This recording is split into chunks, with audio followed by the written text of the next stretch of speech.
আজকের লাঞ্চে একটু স্পেশাল করে থালাটা সাজিয়ে নিয়েছি। প্লেটে তালবেসর মতন কিন্তু একটা শেপ দিয়ে ভাত সাজিয়ে নিয়েছি।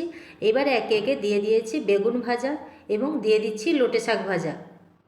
প্লেটটাকে এইভাবে সুন্দর করে সাজিয়ে নেব। এইবার দিচ্ছি গাজর ও আলু ভাজা।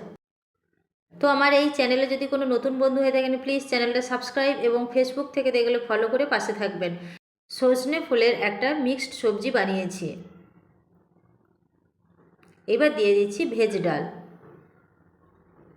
পালং ফিশ কারি।